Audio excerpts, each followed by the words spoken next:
Pablo Cosiner, un hombre político, todos lo reconocen de esa manera y nunca se puede estar fuera de la política, Pablo, ¿no? Porque es como algo que se lleva en la sangre, ¿no? Es lo mismo que pedirnos que los días feriados los periodistas no seamos periodistas, lo seguimos siendo. Sí, a ver, primero, obviamente que uno no se vincula del análisis político o de cierta actividad.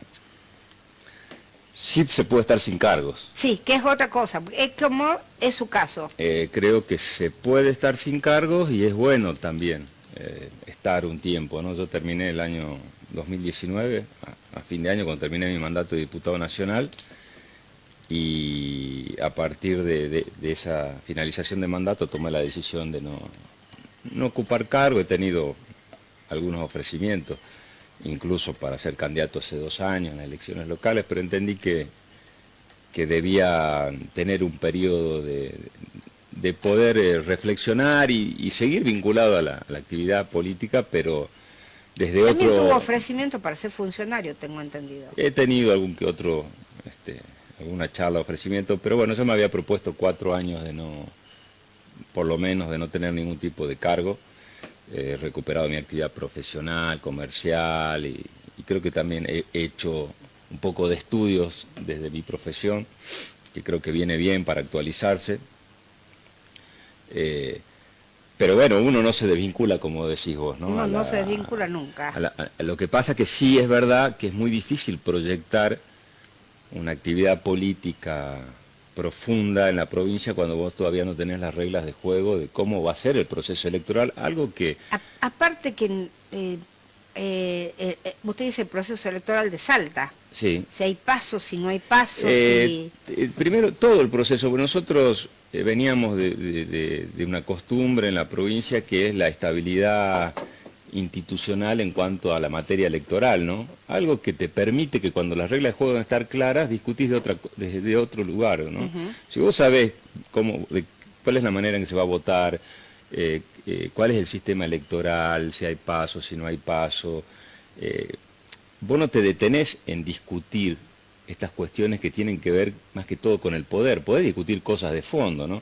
Cómo funciona el sistema de salud, cómo funciona el sistema educativo, qué incentivos hay para las pymes o para la industria que está en crisis y que estuvo en crisis por el tema de la pandemia, digamos, la Salta de post-pandemia. Yo creo y estoy convencido que Salta merece la discusión de hacia dónde va la provincia post-pandemia. Sí. Sin embargo, es como que te paraliza todo, incluso a veces te lleva a confrontación. La discusión de las pasos llevó de reuniones, usted fue ministro de gobierno, Sí. De reuniones del ministro de gobierno con todos los partidos, y después dijeron, no importa esta reunión, no le importa a nadie, la vemos nosotros en la Cámara de Diputados. ¿Faltó manija política ahí? ¿Cómo fue? Yo creo que lo que falta es un sinceramiento sobre cuál es la posición del gobierno. Yo la verdad que celebré el anuncio del ministro Villada, que me pareció correcto, antes de enviar a la legislatura un proyecto, ver qué opinaban los distintos sectores, ¿no? Sí. Y eso me parece importante, esa es la metodología. De hecho, a mí me tocó implementar la boleta única electrónica en su momento a partir del año 2008 y las PASO. Hicimos una ronda de diálogo político y se fijaron esa regla de juego por los 3 periodos, nunca se la tocó y se respetó ese diálogo que se hizo en su momento. Ahora, en medio de ese proceso de diálogo que hace el Ministerio de Gobierno, surge esta iniciativa de eliminar las PASO, que en definitiva lo importante no es las PASO sí o las PASO no, con la gravedad de la situación económica y social que vive la Argentina, me parece que la discusión de las PASO hasta parece anecdótica. El problema es la democracia interna de los partidos políticos. Yo lo que no estoy de acuerdo... ¿Son mejores con o sin paso? No, con paso, totalmente. Con paso. Sí, porque si no, miremos qué es lo que pasó hace 2 años. Hace 2 años no hubo paso ni hubo interna en los partidos políticos. Sí. Hace 2 años todos los partidos políticos de Salta cerraron sus puertas y una sola persona por partido definió las candidaturas con una lapicera. Eso es malísimo para el sistema. Entonces, si a vos no te gusta el sistema de PASO, tenés que proponer otro sistema alternativo donde la gente pueda participar en los procesos de selección. En el caso del PJ, en el Sí. que usted fue presidente, ¿quién definió con una lapicera? De la Comisión de Acción Política, el presidente de la Comisión de Acción Política. Pablo Outes. Pero porque fue delegado por el Congreso. Sí. Yo me fui del partido cuando se tomó esa decisión de suspender las PASO, porque no estaba de acuerdo y yo ya avisoraba. De hecho, vos podés consultar cuando yo me voy, que hago pública una carta, y digo que de seguir así, claramente iba a ser una fuerte defraudación a la gente, y de hecho el Partido Justicialista de Salta hizo la peor elección de su historia. No puso un concejal ni un diputado ni un concejal ni un diputado en la capital. Entonces, me parece que, pero no es problemático la situación del Partido Justicialista, es de todos los partidos. Todos los partidos en Salta hace 2 años, por la suspensión de la PASO y por no haber definido una ley que determine cómo se eligen los candidatos, recurrieron a una elección totalmente discrecional. Delegaron facultades en alguna persona, en el caso del PJ fue el presidente de la Comisión de Acción Política, en el caso del del Partido de la Victoria debe haber sido otro, en el Unión Cívica Radical otro. Hay partidos que por ahí nunca hicieron PASO, con lo cual que no exista no les cambia, que es el caso del Partido Obrero y demás. Pero hay partidos que por su envergadura tienen distintas líneas y vos no podés eliminarlas a todas y decirle, bueno, vos hacés, Marcela, la lista en tal partido, el resto, listo, poné el que vos quieras. Eso le hace mal al sistema. Entonces, lo que yo veo preocupante es que falta, teóricamente, menos ya de un año. Sí, menos de un año. Y no hay regla de juego, ¿no? Ahora, esta discusión que hablamos, visto en el marco de una crisis social y económica que vive el país, y por supuesto Salta, que es parte del país, parece una discusión sin sentido, pero que no la tendríamos si las reglas de juego se hubiesen sostenido. O sea, si hoy nadie estaría discutiendo las reglas de juego del sistema político, porque son las mismas que vienen en Salta hace muchísimo tiempo, estaríamos discutiendo de otras cosas. Y me parece... Ahora, ¿siempre se acomodan de acuerdo al gobernante de turno a las reglas de juego? No. En el periodo nuestro fueron 12 años de las mismas reglas de juego. Reglas de juego. Le decimos a la audiencia, Itatí, que está sentado acá con nosotros en nuestros estudios, Pablo Cosiner, él es diputado nacional, mandato cumplido. Los que quieran mandar mensajes, opiniones y demás, ¿a dónde lo pueden hacer? Marcela, la audiencia puede comunicarse con nosotros a los teléfonos 387-4147-505, 3874-858-977 o en las líneas fijas 421-4208 o 421-4199. Ya están empezando a llegar los mensajes antes de los teléfonos. Dice, para cocinar, primero que traten de sacarlo fuera y con ficha limpia, que se hagan todas las presentaciones. Dice, segundo, cuando hagan política, que no mientan y cumplan, porque si mienten es una falta de respeto, el pueblo los vota y a la final no hacen nada. Otro dice, los políticos son siempre los mismos, ayer Romero, después Urtubey y ahora Sáenz. Ese es el peronismo federal de Salta. Bueno, Sáenz no es del peronismo federal, ¿no? Él se define como justicialista, pero no sabemos de qué lado. Otro mensaje dice, ¿cómo no discutir el sistema de las elecciones? No entiendo a los que quieren estar a dedo. Bueno, es justamente lo que dijo Pablo Cosiner. Él dijo, si no hay paso, están a dedo de lo que están a cargo de cada uno de los partidos. Sobre el tema de ficha limpia, que creo que es un tema muy interesante, sí. Yo estoy totalmente a favor. De hecho, yo firmé el dictamen hace, bueno, ya serían casi 4 años, un poco más, creo que estuvo la discusión en la Cámara de Diputados y un grupo de diputados de distintos partidos, no era de uno solo, impulsamos el proyecto de ficha limpia en el Congreso de la Nación y creo que es un tema muy importante que tiene que ver con que no sean candidatos aquellos que tienen causas de corrupción avanzadas, con condenas, condenas firmes y demás, ¿no? Entonces creo que es un lindo ¿Cómo debate. sería? Las causas que ya están avanzadas, ¿cuándo se considera No, avanzada? yo en mi caso creo que tiene que ser por lo menos firme. Sí, yo creo que con la condena ya, con la primer condena. Sí, es un tema que podría ya ya avanzarse, ¿no? Porque creo que... Porque hasta la condena firme se puede apelar tantas veces que puede seguir Y siendo sí, candidato. obviamente, exactamente. Y en el caso de la ficha limpia que usted hablaron en el Congreso de la Nación, ¿es la ficha limpia solo por casos de corrupción o otros casos también? No. Tiene que ver con las causas en general, digamos, con los delitos en general. Lo que pasa es que mucho se vincula con el tema de corrupción porque es la que está más asociada a la actividad en función de la administración pública. Hay algunos proyectos que solamente lo limitan a causas de corrupción. Yo creo que tendría que ser en general. En general. El caso de Cristina Kirchner, ¿cómo es? ¿Tiene condenas? No, ¿Tiene ella primeras todavía condenas? ella todavía no tiene condena. No tiene ninguna condena. Tiene causas, no, ella pero tiene no tiene causas, condena. tiene procesamientos y creo que en la causa, la de ahora, que es vialidad, es la más cercana a una posible elevación de juicio, porque tengo entendido que ahora, terminada la feria judicial, empieza el tema de los alegatos de la defensa, luego, primero, sí, la defensa de ella, luego la fiscalía, y creo que viene la definición del tribunal. Pero hasta ahora no hay ninguna condena. No, condena, estoy casi seguro que no. ¿Y Mauricio Macri? No, tampoco. Tampoco, porque la gente, digamos, escucha No, él todo tiene el tema de la causa más... Creo que la más avanzada que él tenía era la del ARA, del submarino San ARA Juan, San que a Juan, la final que lo dejaron, digamos... Lo absolvieron. Lo absolvieron, sí. Sí, porque la por gente dice, espionaje. no, porque Cristina hizo esto, hizo lo otro, hizo acá, hizo allá, pero usted me dice, condena, no tiene ninguna. No, lo que tenía pedidos de detención. Sí. Y tenía, lo que pasa es que el Senado no allanó los fueros, tenía pedido de desafueros, pero que el Senado no habilitó el desafuero, ¿no?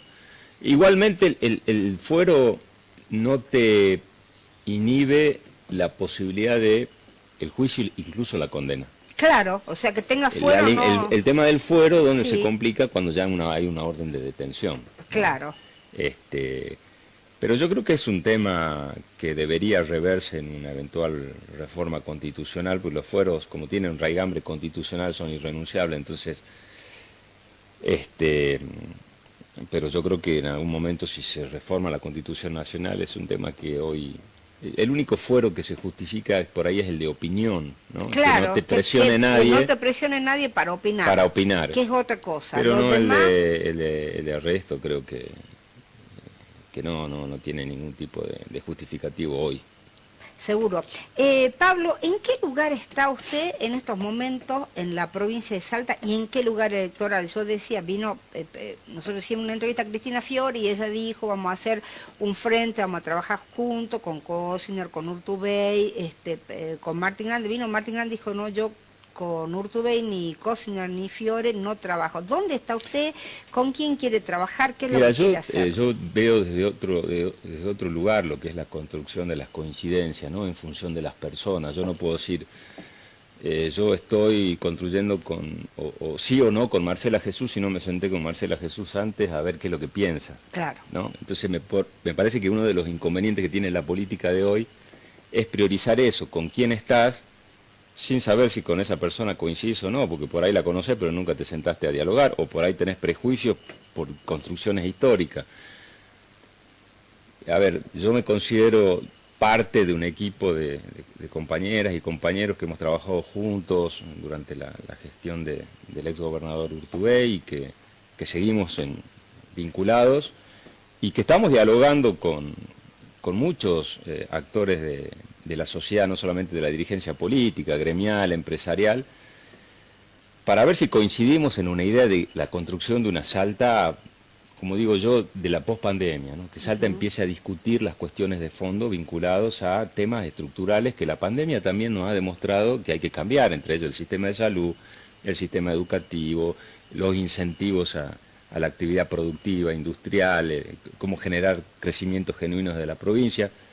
Ahora, yo no me puedo decir con este sí o con este no sin dialogar. La verdad que me parece que Martín Grande está todo en su derecho, pero yo no veo esa manera de construir política. Yo hoy puedo dialogar nunca trasladé las diferencias políticas a lo personal, y eso me facilita hoy dialogar con gente que está en el peronismo, en el Frente de Todos, como Emiliano Estrada. Emiliano Estrada también fue del gobierno de Urtubey. Sí, fue ministro de Economía. Sí, fue ministro de Economía. Aparte con Emiliano ahora nos conocemos. Ahora está en el Frente de Todo, pero él también. Hace mucho tiempo. Usted me dice, yo estoy trabajando con compañeras y compañeros que trabajamos con Urtubey. ¿Quiénes son los que siguen trabajando juntos ahora armando este posible equipo político? Yo dialogo con muchos y algunos puedo nombrarlos, otros prefiero que ellos lo expresen. Cuente, ¿quién puede nombrar, por ejemplo? No, Eduardo Costello, Paco Marinaro, Chino Sánchez, Edith Cruz, gente que tiene mucha experiencia, por decir algunos, ¿no? ¿Y están dialogando con Urtubey? ¿Qué quiere hacer Urtubey? Con Juan Manuel dialogamos permanentemente, pero él no actúa como condicionante de decisiones que de las podamos reuniones tomar en de las ustedes, provincias, sí. ¿no? Nosotros tenemos mucha confianza, hablamos permanentemente con él, mucho diálogo, pero él tiene sus tiempos, irá definiendo sus objetivos, y nosotros vamos caminando en función de gente que hoy no está en el primer nivel de las responsabilidades políticas de la provincia, pero que sí tiene mucha experiencia. Emiliano Estrada es un hombre que fue ministro de Economía en su momento, hoy es diputado nacional del Frente de Todos. Yo lo conozco hace mucho tiempo a él porque fue una de las primeras personas con las cuales trabajé cuando llegué al Congreso de la Nación, en materia económica. La verdad que me dio un asesoramiento importante. Cristina Fiore también dialogamos, yo compartí con ella el Congreso de la Nación, o sea que también la conozco. Por ejemplo, una persona con la cual dialogo para intercambiar opiniones, que es el caso de Carlos Zapata, una persona que yo nunca había compartido un espacio político, ni lo comparto, pero dialogamos y en temas de la visión de Salta tenemos alguna manera de pensar que podemos coincidir, por ahí otras no, en definiciones de otras cuestiones, ¿no? ¿Usted quiere ser candidato para el Congreso de la Nación o no? ¿Qué quiere hacer? Yo no escuché nada. Yo no escuché nada de eso. La verdad que si hay algo que te puedo decir que hablamos, pero que no tiene definiciones, es las posiciones de candidatura de Juan Manuel. O sea, yo no lo veo hoy pensando, y coincido con eso, me parece que es muy difícil hablar de cuestiones vinculadas a candidaturas en el marco de una política que no tiene tiempos definidos y de una realidad tan compleja, ¿no? O sea, uno también, cuando se retira un poco del protagonismo público, por ahí se vuelve más empático con la agenda real, ¿no? Y si yo me pongo a pensar qué puede estar sintiendo una persona que hoy nos está viendo, ¿no? Que está preparándose para ir al trabajo, ya fue al trabajo, no sabe cómo le va a ir en su comercio, demás, y nos escucha hablar de candidatura, piensa, esta gente está con otra realidad. Pero ¿sabe lo que pasa? Yo siempre defiendo a la política. Sí. ¿Y por qué defiendo a la política? Porque la democracia es el mejor de los sistemas. Y hay que solidificarla. ¿De qué manera? Tratando de elegir a los mejores candidatos. Yo, por ejemplo, respeto mucho a los políticos de usted porque veo qué es lo que hacen. Los instagramers, los periodistas, los contadores de cuentos, los cantantes, han bajado el nivel de la política porque no saben a dónde van ni qué es lo que están haciendo. Ese es un tema y si la gente medular. no se informa, el señor que está yendo a trabajar, está en su casa, si no sabe a quién está votando, cómo está votando, después nos va cómo nos va, porque lo vota el más lindo, la más simpática, ese tipo de cosas que después no hacen nada, ¿no? Eso a mí, si vos me decís que me preocupa hoy de Salta, además de la situación, es esta cuestión de la construcción permanente de figuras candidateables. Por eso es muy difícil, para no entrar en esa velocidad que te imprimen a algunos, es que yo prefiero detenerme en la cuestión es ¿para qué querés ser candidato el día de mañana? ¿Entendés? A mí me ha pasado de estar con alguien candidato así, al lado, y le digo, ¿y vos por qué querés ser, no sé, senador? Porque quiero hacer cosas para la gente. ¿Pero cuáles? Claro. Decime cuáles, dame una idea. Empieza, Marcela, no se le cae una idea y la gente los vota. Bueno, empieza una etapa yo coincido con vos, totalmente. ¿Qué veo yo? Que hubo un esfuerzo permanente yo le llamo en construir empatía con la gente, que es bueno, o sea, desde la política yo tengo que tratar de ser empático para Sí. que me vote. Bueno, pero además de eso, tengo que tener una idea de qué es lo que voy a hacer desde el lugar donde yo me postulo, si soy concejal, si soy funcionario, si soy diputado. No podés estar en un proceso de construcción permanente de empatía y cuando llegás a seguir manifestándote como candidato, ¿sí?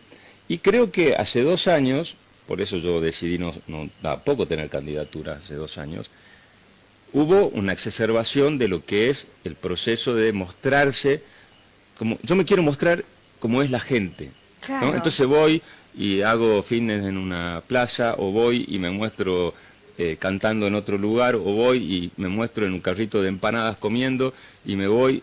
Está bien, pero atrás de eso, ¿qué es lo que estás vos proponiendo para cambiar las cosas? Porque vos te estás postulando para un cargo público, no te estás postulando... No para hacer cine, ni para comer la empanada, Claro, ni para ahora, nada de eso. vos ves que después se llega a esos lugares y siguen haciendo lo mismo.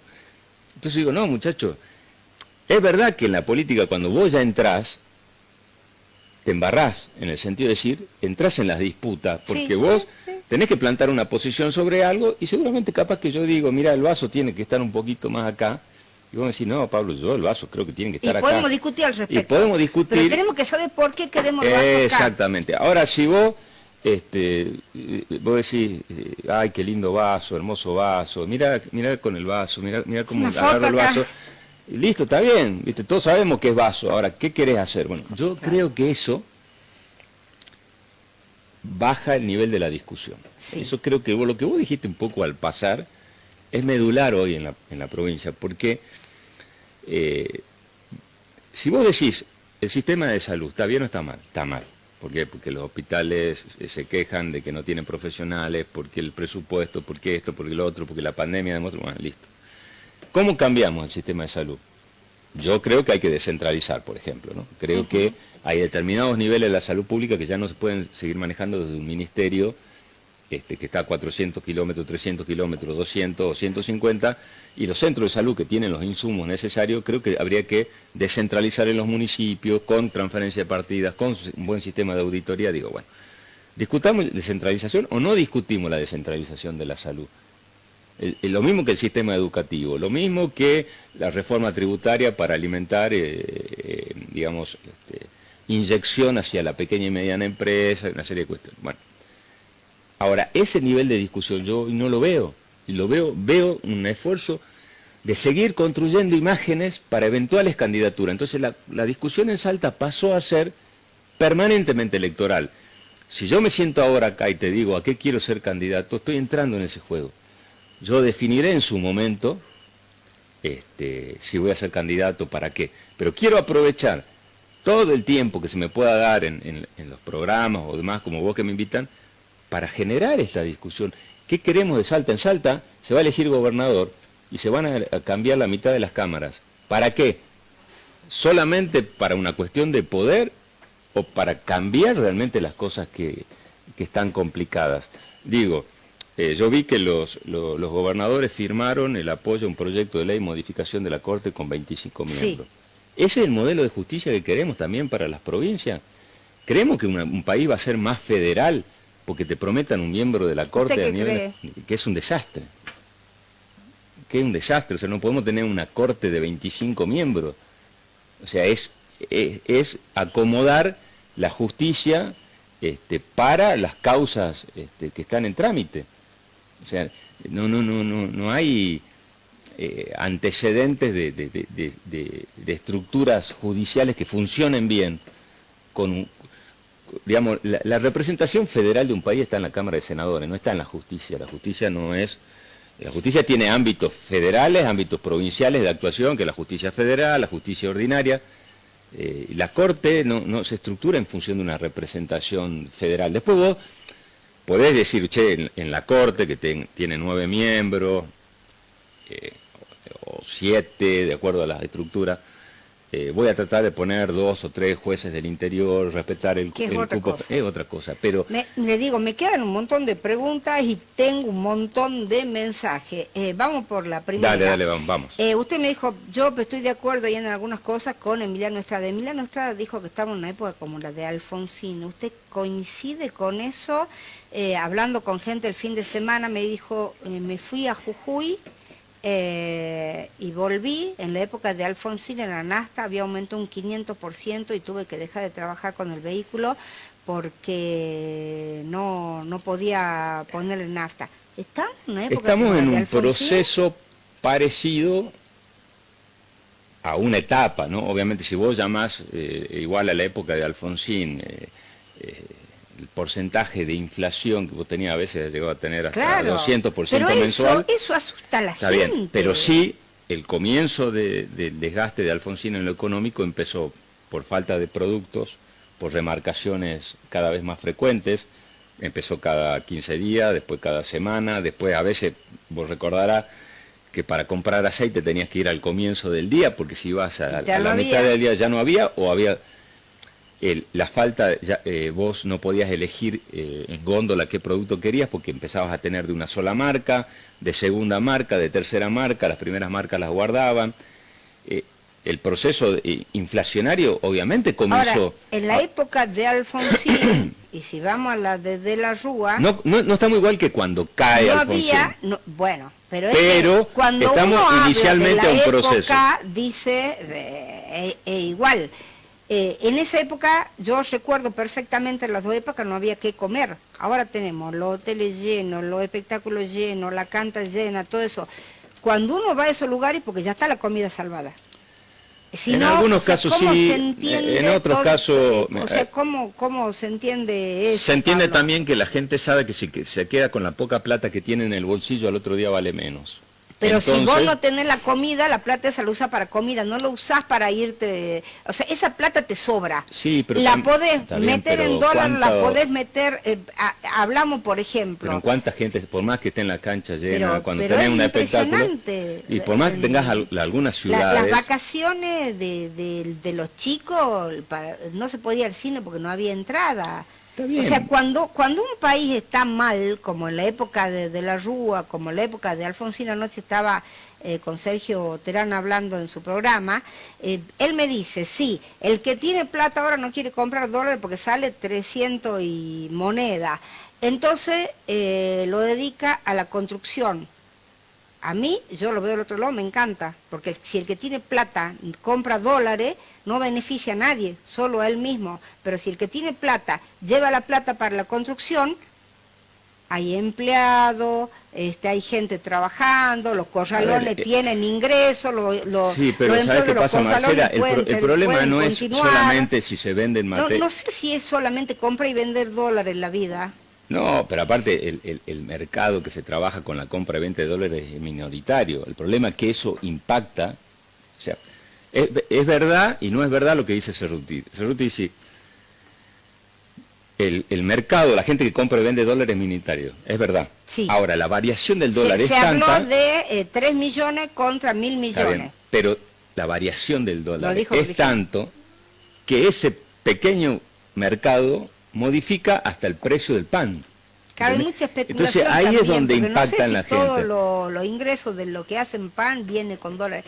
Pero eso te quiero decir que es la incertidumbre. Claro, es la incertidumbre. Entonces, eso el problema es, sí, está bien.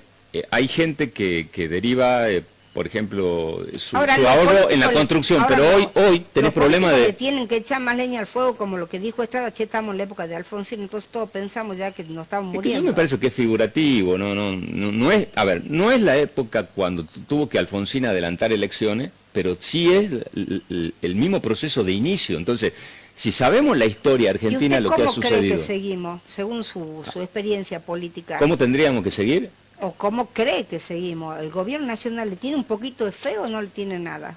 Si sigue, primero, si sigue en un proceso de descomposición política, no le tengo nada de fe. Primero que tiene que sincerarse el gobierno nacional y volver a unificar su conducción política. ¿Tiene salida? Sí tiene salida, pero haciendo lo que han hecho otros países en esta misma situación. que mañana mismo el presidente debería convocar a los principales líderes políticos de oposición, sentarse como presidente, a los empresarios, a los gremios, a los credos religiosos, a las organizaciones no gubernamentales, poner 5 o 6 puntos sobre la mesa, que es política de precio, política de salario, política cambiaria, política monetaria, y definir esos 5 o 6 puntos como núcleo básico de una coincidencia para que el gobierno y el que viene lo tomen como base de aplicación. Después vos discutís cuál es tu mejor sistema de salud, tu mejor sistema educativo. Me decís, no, pero es imposible. Bueno, si eso no se hace, Marcela, yo te aseguro que la Argentina no tiene salida. Así como en el 2019, quienes no estuvimos ni con el kirchnerismo ni con el macrismo, y eso nos costó quedar afuera del Congreso, dijimos que si la Argentina seguía con kirchnerismo, antikirchnerismo, macrismo, antimacrismo, iba a fracasar, y el tiempo lamentablemente nos dio la razón, ¿no? Porque nos dio la razón, porque seguimos con la variable de kirchnerismo, antikirchnerismo, macrismo y antimacrismo, y así no está yendo. Yo te digo que si esto no se hace, la Argentina no tiene salida, pero no es porque te lo diga yo. A nivel nacional, ¿quién le parece el mejor candidato para las próximas elecciones? Es que puede haber buenos candidatos, pero solos no van a hacer nada. Hay una generación, yo te voy a decir, si Macri y Cristina Fernández de Kirchner salen de la escena electoral, la Argentina tiene muchas posibilidades de llegar a coincidencia. Hay una generación donde está. Generación y gente más grande que tiene otra visión. Larreta, Schiaretti, Monzó, Frigerio, Lustó, Uñac, Urtubey, te estoy diciendo de todos los partidos políticos, sí. Manes, Morales, esa gente en 2 minutos se pone de acuerdo. ¿Milei? No, porque tironean desde los extremos. Toda esta gente que yo te digo... Milei quiere vender órgano y niño ahora bueno, para salir... pero es el problema. O sea, cuando vos entras en la dinámica de construcción de la candidatura, que es lo que hablábamos de sí, Salta, sí. Bueno, a otro nivel es lo mismo. Entonces, alguien le dijo a Milei, vos ante la crisis que tiene la política hoy tenés que irrumpir. Entonces él se pasó de vuelta, se compró su personaje y ya para ir cada vez más lejos va corriendo su límite y habla de que es posible comprar y vender órganos, que no hay que descartar la comercialización de niños. Bueno, entonces, bienvenido que él diga esas cosas para conocer de fondo quién es. Esa persona no está en condiciones de gobernar la Argentina, más allá de que legítimamente tenga gente que lo acompañe porque está con bronca. Tengo un montón de preguntas y tengo una pregunta cortita. Su opinión del gobierno de Sáenz. Yo fui muy prudente durante mucho tiempo por la pandemia. Sí. Pasada la pandemia, creo que tendría que salir de la dinámica electoral y profundizar el debate de las cuestiones más de fondo de la provincia. Vamos con los mensajes, si le parece. Sí, sí. Un montón, voy a leer lo que pueda, porque ya viene el otro no? programa y ya los muchachos me están prendiendo la luz como a los pollos. Dice, ¿cuántas causas de Cristina se salvó por los jueces amigos? Otro mensaje, todos dicen lo mismo, salud, producción, educación, trabajo, pero nadie hace nada, dice, y son la misma samba. Otro dice, le doy una, cambiar y vender aviones y helicópteros para ahorrar los gastos. Otro dice, no fue tan así, en la época de Alfonsín fueron 6 meses y lo derrocaron. El Austral duró más de 4 años. Otro mensaje dice, siempre estamos mal en las épocas de no peronistas, Marcela. Vea su peronismo, no sea tan fanática, dice, hoy estamos bien, según su teoría. No es mi teoría, yo no digo que estamos bien, digo que estamos con incertidumbre, que tenemos problemas, pero cuando te falta la plata para comer, no la gastas en otra cosa, porque te falta, no que te sobra. Si te sobra, la gastas en otra cosa. No me digas que vos no vas a comer en tu casa y te vas a ir al cine, porque no te la creo.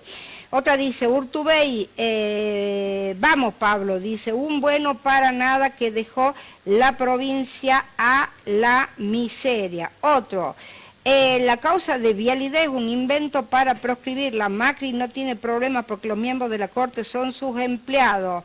Otro, los políticos no se pronuncian a situaciones álgidas que vive el país, como por ejemplo los intentos golpistas que se viven en la actualidad. Otro mensaje, Marcelita, dígale a Pablo Cosiner que no se haga el distraído. La Corte integrada por jueces designados por decreto son una realidad de un partido político apéndice del macrismo con una situación tan vergonzosa. Verá que tengo de todos lados, Sí, sobre ¿no? eso, si me permitís, Sí. yo siendo diputado nacional me opuse a la designación de los jueces de corte por decreto. De hecho, cayó ese decreto y tuvieron que volver al sistema de designación por el Senado. O sea, estas jueces de corte tienen acuerdo del Senado, donde tiene mayoría el Frente de Todos. Sí. Maqueda fue designado por el gobierno de Cristina Fernández de Kirchner y Rosati fue ministro de Justicia de Néstor Kirchner, Rosenkrantz el más vinculado. Entonces, también hay que tener cuidado con eso, ¿no? O sea, y hay dos vacantes que no sé por qué no se ocupan. Les digo que tengo un montón de mensajes más, pero me tengo que ir, va a tener que volver Pablo. Cuando quieras. ¿Ah, le parece? Sí, sí, sí. Mañana le digo a los oyentes y televidentes que empezamos leyendo todos los mensajes que mandaron. Me voy, vuelvo mañana, cuando a las 7 le diga que esto se llama De Buena Fuente. Hasta mañana.